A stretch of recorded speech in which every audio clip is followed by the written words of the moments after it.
Story 1. My wife's former friend claimed she was pregnant with my baby. We had never had a sexual relationship, and she was not pregnant.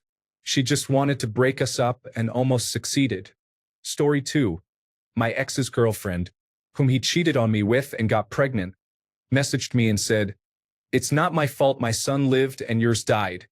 I will never forget that." Story 3. My aunt poisoned and killed my puppy a few months ago out of spite. I will never forgive her for that. Story 4.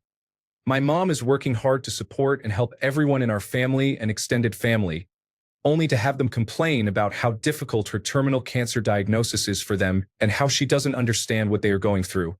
I have cut many people out of my life and now find it hard to trust others or let them in. I am much quieter and more reserved. All I do is work and stay at home. It is a shame that so many people have this same experience. It definitely becomes easier once you distance yourself from certain individuals. I appreciate those who have been kind to me, and I will work on being more sociable again. Story 5. My husband installed a hidden camera in our bathroom and recorded my 14-year-old niece without her knowledge. He created animated images and collages from the footage. I discovered an animated image of it almost 3 years later when he downloaded it to the family tablet from the cloud and forgot to delete it. I called the authorities immediately. He is now in prison but will be released in less than 2 years. Story 6. My first husband and my best friend cheated on me. We divorced and they married. It lasted 2 years. He wanted me back. But no. I'm glad to be rid of both of them, but I'm not planning to forgive the way they treated me. That was 40 years ago. He contacted me again about 4 years ago, wanting to be friends again. I have a long memory. No. Story 7. My aunt befriended the man who sexually assaulted my mother. He would beat her frequently. I remember being 8 or 9 years old and calling emergency services because he wouldn't stop attacking her. He and my aunt are best friends now, and I have no idea why. Story 8. My mother had dementia but was still having moments of clarity at that point. During one of those moments, my brother persuaded her to alter her will to leave everything to him. I didn't care about my share so much, but he took the inheritance from my children, her only grandchildren. We have been estranged for years. I miss the brother I used to have. I don't miss who he became. I really appreciate all the comments on this thread. I am sorry so many of you have been or are going through the same experience, but it's strangely reassuring to know we are not alone. We had our reasons for not attempting to contest it, but I am glad to hear about the successes. Story 9. I will never forgive my mother for abusing me. I was 4 when she first punched me. After that, I endured 15 more years of violence and molestation on a weekly, if not daily basis. I look at my nieces and nephews and feel like my brain is about to explode. How could anyone do the things she did to me to someone so small and innocent? I don't understand it, but at least I have the rest of my life dealing with post-traumatic stress disorder and all of the other challenges to look forward to. Story 10. He abruptly broke up with me through a text while I was in the hospital, hemorrhaging after 7 months of trying to get pregnant. There wasn't any fighting or explanation provided.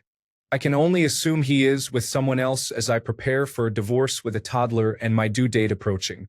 Story 11. Mother, child abuse. Her various husbands and boyfriends, child abuse.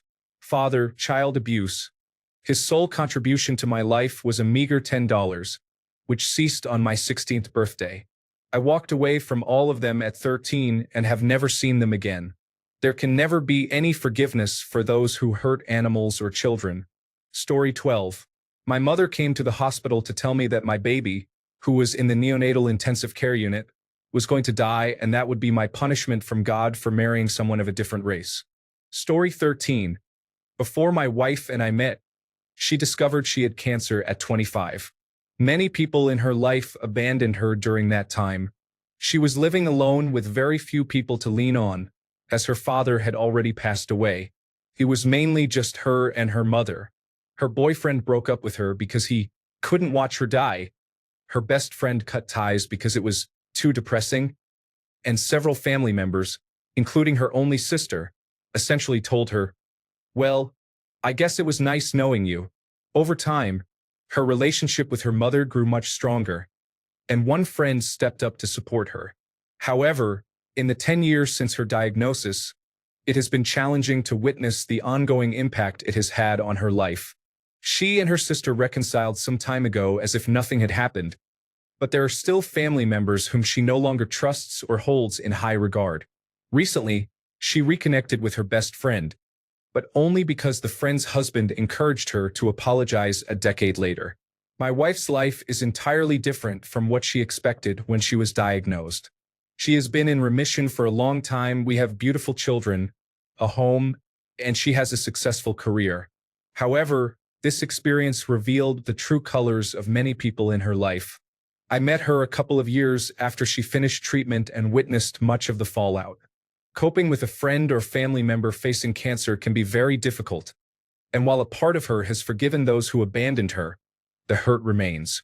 She still struggles with it, and it's sad to see. Story 14. My dad gave me a ring on my 21st birthday that matched his own, which was custom-made from his old wedding ring. When my brother, from a different dad, stayed with me, he stole things and either pawned them or traded them for drugs. This was one of the things he took. It has been 7 years, and I still haven't been able to mention it to my dad. Story 15. My brother locked all our pets in my parents' bedroom, set it on fire, and walked next door to the neighbors to call emergency services. Story 16. My brother suddenly stopped paying the remaining money I loaned him for a custody battle. I am now stuck paying another $10,000 loan. It feels unfair to help your sibling get their child, only to ask for repayment and be ignored. There has been no communication for months, and I was told that their family comes first, even though I helped them. Story 17. My first husband let 2 of his friends assault me in exchange for drugs. There are many things that I could never forgive him for. He was a monster, but this was the worst. Story 18. My stepdaughter lied in court, to the police, and to her abusive boyfriend that my brother had hit her. I have cameras in and around my house, and I had proof that he didn't. The police didn't want it. It took us 2 years and $20,000 in legal fees to fight that situation, and when my lawyer presented the camera footage, it was thrown out immediately. The judge had harsh words for the officers pushing the case. My stepdaughter now tells my grandson that we don't want to see him, which is completely false. Just as a side note, after 2 years, I couldn't be bothered to take the police to court. We let it go from there, but the whole situation was frustrating. Sooner or later, my grandson will be old enough to come here himself, and I will tell him the truth. Story 19. My mom died of cancer and wanted to be cremated. My very Christian grandfather blamed my dad for it. Then he had a group of church friends attend the condolences and proclaimed they wouldn't attend the actual funeral service because cremation went against their beliefs. Story 20. I made a friend in high school during my very first semester. We became really close, and I was so thankful to have someone to hang out with because most of the other students treated me poorly. As the only deaf student who also wore hearing aids, I faced a lot of ridicule. He was somewhat of a loner too, so we provided good friendship to each other. Eventually, he met other kids who didn't like me, and he started to ignore me. I still remember the day I realized he was completely turning against me when he wouldn't allow me to walk beside him anymore. After that day, we were officially no longer friends, and I returned to feeling alone. I won't forgive him for that because, in some ways, it was even worse than what the bullies did. Story 21. My brother was involved with my ex-wife. When she said no more, he tried to have my children taken into care out of spite. I haven't spoken to him since 1995. Story 22. She was a bridesmaid at my wedding and one of my closest friends. After the wedding reception, everyone was hanging out at the hotel bar. She was completely intoxicated and sitting with my mother-in-law. She proceeded to tell my mother-in-law about what substances I had used in the past, about a cosmetic procedure I had that was very private, that I can't be trusted. I still have no idea what that was about and that my mother-in-law is attractive. There's more, but I can't recall it all. Then she attempted to inappropriately touch her and kiss her. I found out about this about a month later. She claimed she didn't remember. Story 23. My best friend repeatedly told me what my ex was doing. even to the point of getting married. I constantly asked her to stop, but she didn't. I felt like she was trying to make me depressed. One day, I was overwhelmed by the information she shared, and after I mentally recovered, I was literally out of work for a few days. I ended our 25-year friendship. Story 24. My mother talked about how my daughter showed her manipulative side at 3 months old during her funeral service. She died at the age of 37. The room was filled with grieving people who loved her. It was a terrible experience. Story 25. My teachers from primary school. I had scruffy clothes, sometimes summer dresses in the middle of winter, and no gloves or warm coat. I had no food for lunch and insect bites all over my legs. I usually sat in the corner of the playground with a coat over my head to avoid people and struggled in class. They must have known things weren't right at home, but they treated me like the odd kid and either targeted me or ignored me. I hope to see them at some point to express my feelings. Story 26. My mother blamed me for my abuse. I was groomed from the age of 5.5 up to 13 by the same man. As far as I remember, nothing was overtly physical, it was definitely sinister. But I do have significant gaps in my memory. My mother told me I was just as bad as him, and because I wouldn't show her the messages, she said it was because I was obviously ashamed of what I was messaging. For context, the man was 26 when I was 13 and had proposed to me. He said he was going to take me away to be married as soon as I was 16. I had known him since I was 5. So, obviously, I was embarrassed when my mother asked to see the messages and I refused to show her. There was a police investigation at the time, and I was in therapy mandated by the police, which she hated. She has never said that it wasn't my fault. She let me go through my childhood feeling miserable, angry, and despondent. She didn't teach me how to brush my hair or how to brush my teeth properly, leading to 5 teeth being removed at once because I developed an abscess. I was bullied by the other kids and didn't know how to prepare food for my lunches, so I often went without food. I also highly suspect that I am undiagnosed autistic as I had avoidant restrictive food intake disorder as a child, resulting in long-lasting, probably permanent, health issues from not eating fruits, vegetables, meats, milk, or anything nutritious.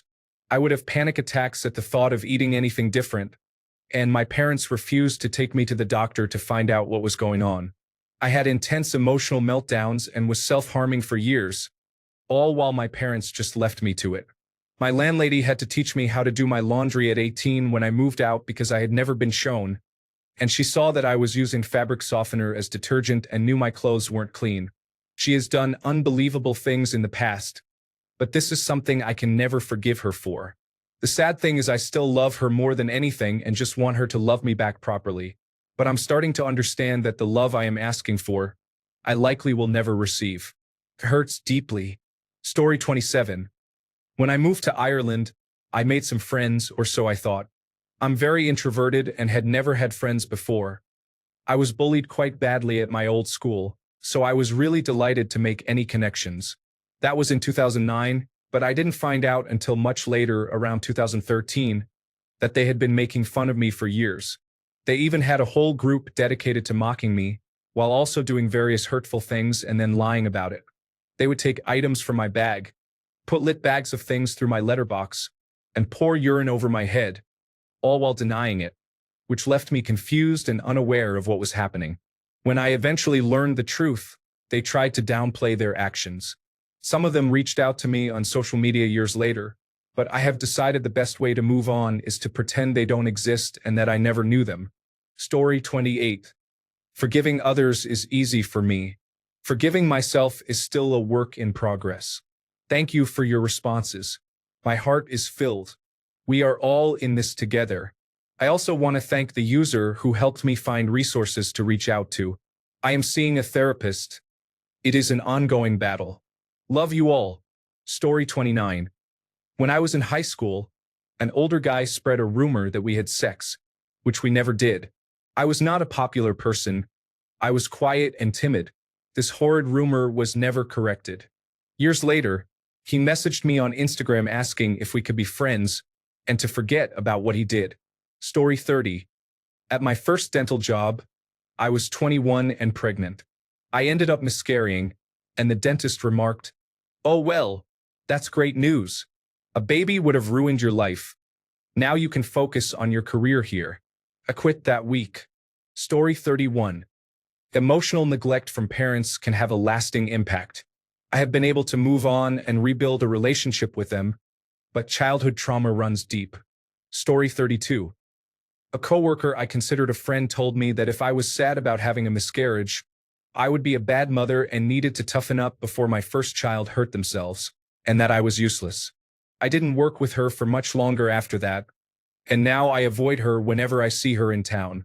I completely hide because I don't trust myself to refrain from saying anything, and nothing I have to say is kind. Story 33.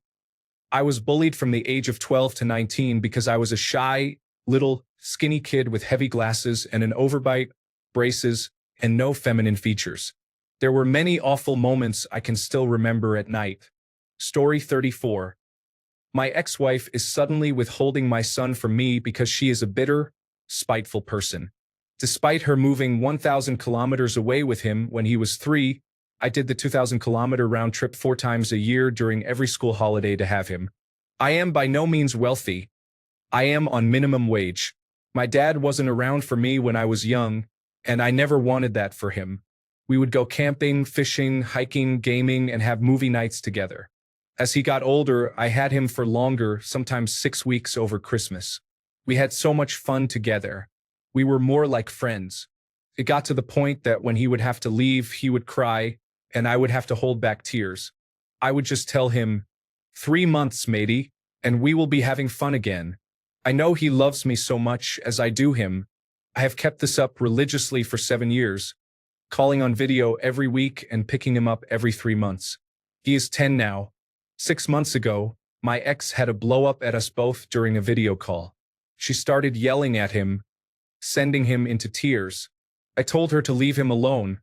He doesn't deserve to be yelled at like that. She flipped out and stormed off. The last thing I remember seeing is my son, crying, alone on the couch. He said through tears, "I'm sorry, Dad. Mom said I have to get off the phone now. I love you, Dad." And that's the last I heard from him. She blocked me on all forms of contact. I miss him so much, and I wonder what he has been told. It was his birthday last week, so I sent him some gifts, along with a 3-page letter and about 50 photos of all our fun times, detailing what I've been up to. I reminded him that I am his dad. I always will be, and I will always love him. My toxic ex got him to call both my parents on his birthday, but not me. I am in tears just writing this. I will never forget or forgive her for what she has done to us both and what she has taken from us. Story 35. Our group of friends, me included, had a garage rented where we hung out and played video games. Among us, we brought a PlayStation 3 when it came out, and we also had a Wii, my GameCube, games, controllers, and more.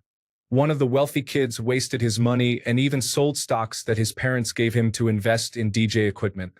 Once he ran out of money, he robbed us all and started poisoning the others into thinking that I was the one stealing, as if I would rob myself. After a failed suicide attempt, he confessed, but it was too late for me. They are rural guys, and I'm from the capital, so I was the bad guy just for that.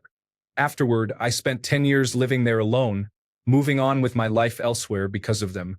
Story 36. When I was 18, I accidentally got very drunk with my friend, and he assaulted me. I didn't remember. I just woke up, and he was acting strangely. That's not the hurtful part, though. He didn't tell me directly. He told my 2 other friends. I went to their house one day, and they were both kind of singing a song. Then I noticed, with huge smiles on their faces, they changed the lyrics of the song to the details of my assault, singing and mocking what happened, thinking it was hilarious. And that's how I found out. There would be no support for me. I had so much anger over it and felt so trapped that I pushed the whole ordeal down to the point where I didn't even remember it until about 5 years later when I was triggered and forced to process it. I will never forgive those friends for mocking and bullying me for being assaulted. I lost touch with them a decade ago, and I will never try to repair those friendships. Story 37. My abuser as a child has destroyed my choice of sexuality and what I truly am. I am an older man now who has been confused my entire life about whether I am truly gay, bisexual, or straight. Most of my adult life has been spent married to a woman, but I was a cuckold to her and her partner. My abuse began when I was a 10-year-old boy and lasted into my mid-teens. I do not have enough space to describe everything that happened, but I was primarily used as a service boy for him and most of his friends. Story 38. He cheated on me while I was pregnant and took me to the store where the woman he cheated with worked. I'm pretty sure he had her at our house too. He lied, rented an apartment behind my back, stole belongings on the way out, and disappeared after I had a late miscarriage. He served me surprise divorce papers within the same hour I received our child's ashes in the mail. To make matters worse, he went around lying to others about me to justify his actions. He never apologized because he genuinely doesn't see anything wrong with what he did. I've let go of most of the anger for my own sake, but it was so traumatic that I will never forget it, and I never want to see or speak to him again. Story 39. When I was a child, my dad picked us up from the bus stop one day after school. He looked very upset and told us that our mom was in the hospital. My sister and I started freaking out, asking numerous questions like, "Is she okay? What is going on?" He yelled at us to be quiet. We later found out that she almost died from a ruptured appendix. My dad was angry at her for expressing distress about her stomach pain and insisted she should have driven herself to the hospital. We were never really allowed to discuss it afterward. It felt as if she had done something horribly wrong. My father is a troubled man. Story 40. Making me believe that our friendship was going well and that we had resolved our issues, minor problems over a university project going wrong, only for you to ghost me suddenly and start ignoring me entirely, even when I was talking to you in public saying hello, and refusing to acknowledge my presence in any way, even in a group conversation. I was coming from a somewhat disastrous past in terms of friendships, which included bullying and social instability, and it honestly made it hard for me to make friends with other people again. Alpha, not the real name. I wish you well in your life and with everything happening for you, and I will always care about you, at least somewhat.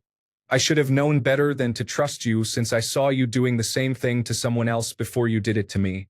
But honestly, you were cruel. Story 41.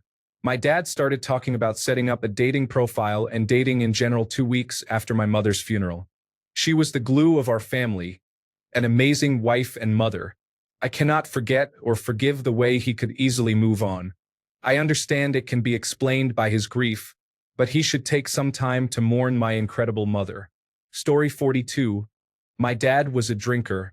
He wasn't the type to sit home and drink unless friends were over, but he was known to leave work and head straight to the bar multiple times a week. He would drive home drunk and stumble through the door. He was also a very mean drunk and an overall terrible person. One night, after going to the bar, he pulled into our garage, and instead of pressing the brake to stop, he pushed the gas. My mom was on the other side of the garage wall watching television. He went straight through our family room and killed my mom. I was upstairs in my bedroom. He was never charged with any sort of crime or even given a breathalyzer test. I was in my early 20s, and this was in the late 1990s. He seemed to feel remorseful for a few years because he quit drinking. Eventually, he returned to his old ways, drinking and being a terrible person. He chased away all his friends and did not seem interested in being positively involved in my children's lives. He was an overall selfish and narcissistic person who blamed everyone else for his own behavior. To this day, he refuses to be accountable for what he did. He blames some unknown health condition for the accident instead of acknowledging that he drank at a bar for 5 hours straight and could barely walk before driving through our home. I never cut him off, which is something I regret very much. I now feel trapped because I am an only child, and he has had many health issues, caused by his own choices, over the last 5 years that I have had to deal with single-handedly. I ended up placing him in a nursing home. I find myself getting increasingly angry about who he is and what his behavior has cost me. I really do not want to talk to him or see him anymore, and I often wish he would just die. But somehow he pulls through every single medical situation that comes his way. I feel guilty for having those thoughts, but cannot help it. I'm not sure I can cut him off since I am the trustee and power of attorney for him and his estate. I feel trapped and angry. Ultimately, I can never forgive him for not changing who he was after what he did. Story 43. My soon-to-be ex-partner had an affair with her niece's boyfriend behind her niece's back. She may have also been involved with another boyfriend, but I don't have proof of that. We were the guardians of this niece, who was living with us after her mother was murdered. It takes a special kind of person to betray family like that. Whatever comes after this life, I'm sure she will have to answer to her deceased sister and father about her actions. Story 44. I was living overseas. I was single and having fun, but I felt homesick after 18 months. I had a major crush on a guy from back home but never let him know. He was always in a relationship, and I'm not into breaking up couples.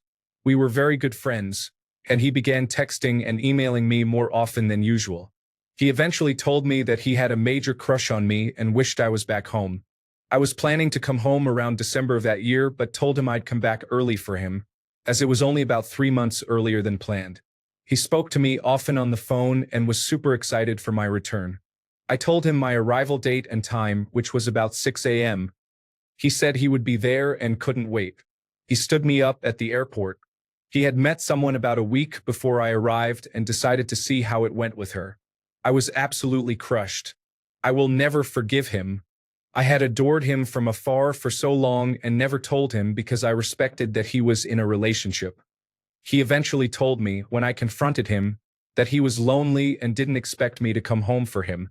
It has been over 20 years, and just typing this brings me back to that sickening, awful feeling of rejection. I'm happily married with 2 beautiful children and couldn't be happier with my family. But that hurt for a long time. Story 45. My mother was abused by her father as a child, yet she grew into a wonderful person and an amazing mother. She was killed by a drunk driver when I was 9 years old, so I had very little quality time with her. However, I was told that she forgave him despite his claiming to be blacked out drunk and having no memory of the incident as his defense. She was a very religious woman and attended church frequently, so I believe she truly forgave him. But how could anyone do that, let alone to their own child? Her siblings, whom I refuse to connect with, keep saying to forgive him and embrace the fact that he is still alive and try to make amends. I told them that the day he is buried, the world will be a better place. Story 46. I told my mother I was assaulted, and she accused me of lying for attention, questioning why I didn't report it if it really happened. I was in the hospital during a mental health crisis at the time.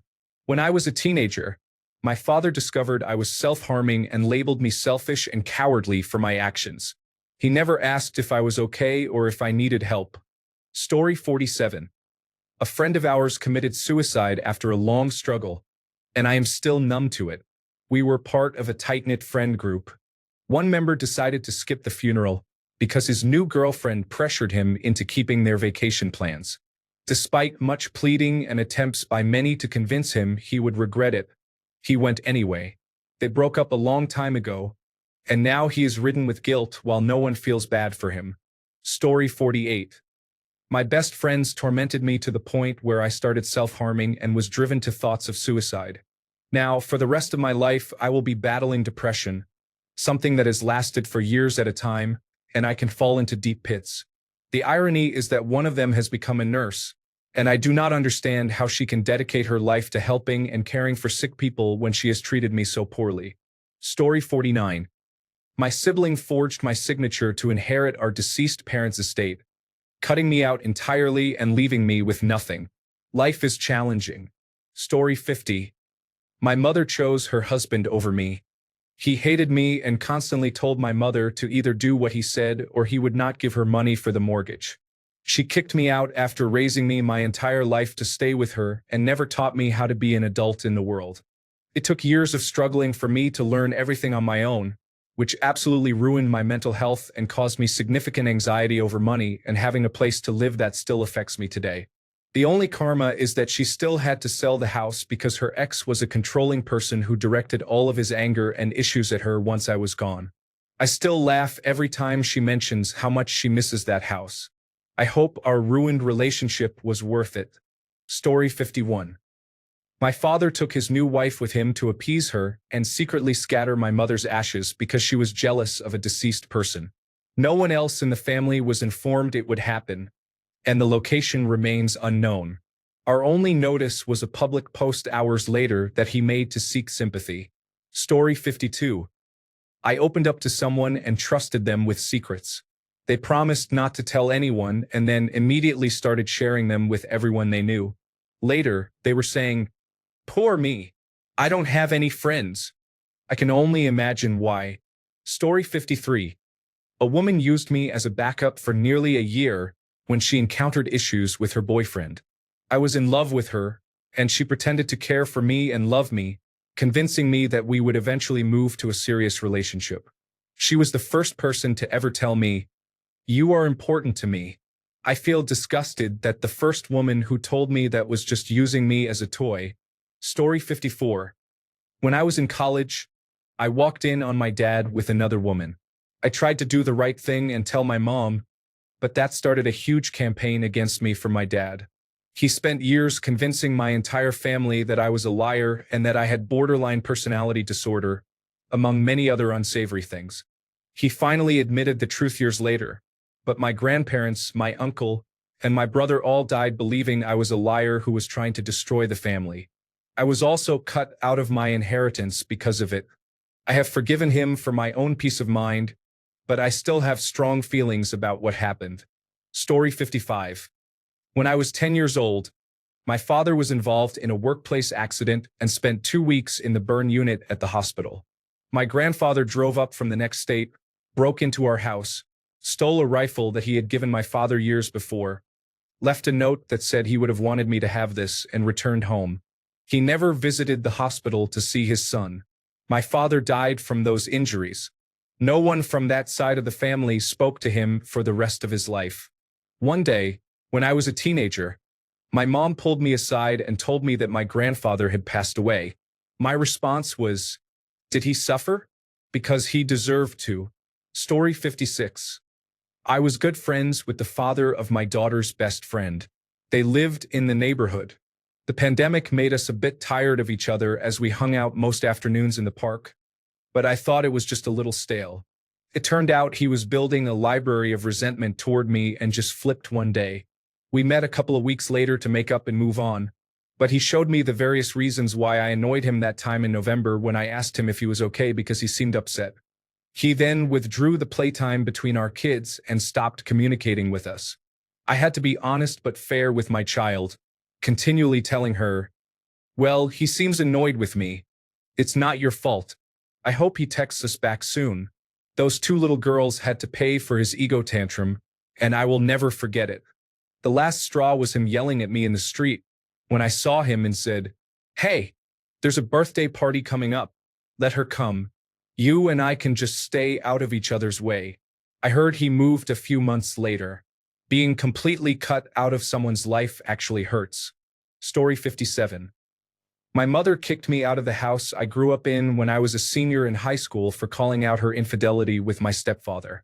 Years later, after I divorced my ex for cheating and experienced severe depression as a result, she told someone close to me that she was glad I went through that because it knocked me off my high horse. I struggled with alcoholism and suicidal thoughts, and she was glad it happened. She is dead to me. Story 58. My ex said, "I never truly found you attractive," and told me she fantasized about my best friend and her having a sexual relationship. I will never forgive the pain she caused. Story 59. I had an ex who cheated after 7 years together and surrendered our cat to a shelter but wouldn't tell me which one, so I was unable to find them. Story 60. My sister told me to take responsibility for the abuse from our mother because I was a difficult child to raise. I don't even know who my sister is now, and I have no relationship with her. Story 61. I had a narcissistic friend who would abruptly cut people out of her life for the smallest issues. The other person wouldn't even see it coming because she would act normally and then suddenly disengage. She did the same thing to me at my birthday party during dinner. That was the lowest point. Then she blamed it on her mental health. I never spoke to her again. Story 62. The Supreme Court justices who overturned Roe v. Wade should be remembered for their actions. If there is an afterlife, there is a special place in hell for them. Story 63. My parents neglected my dental care when I was a child and teenager. Now, I have to invest a significant amount of money and energy to catch up. Story 64. My mother was not supportive of me or my family during the last few months of my daughter's life. She had many feelings and expectations regarding how my partner and our care team should take care of my daughter, but not once did she come over to help, visit, or support us in any way. My partner, my son, my ex-husband, my daughter's father, his wife, my dad, and my ex-mother-in-law were all as present, supportive, and helpful as they could be. We took shifts to stay with her, take care of her, and keep her company in the last weeks because she was terrified of dying alone in the dark. My mother didn't come to her celebration of life, either. I didn't want her there for any of it because of who she is, but I wish she could have changed. I needed her to be there for me as I was going through the process of letting go of my 19-year-old daughter. I needed my mother to be a soft place to land, to hold me while I cried, to support me and love me through this. I know logically there was never a chance for that. She is particularly skilled at making everything suddenly and dramatically about herself. I know she is a fractured person. I know she has been through things I can't imagine, but all her children are still alive. I just needed this one thing, this one time. I can't forgive her for not being able to find it within herself to give. Story 65. My father raped my stepsister when she was 17, and I was 13. I only found out when we sat down to talk over a meal when I was 30. She never pressed charges because she did not want him to be unable to see me again. Her mother knew and did nothing about it. I had already recognized he was a terrible father, and I stopped communicating with him after that. I wish for him to suffer a slow and painful death alone. Thanks a bunch for sticking around till the end of the video. Remember to subscribe, and until next time, stay awesome and goodbye.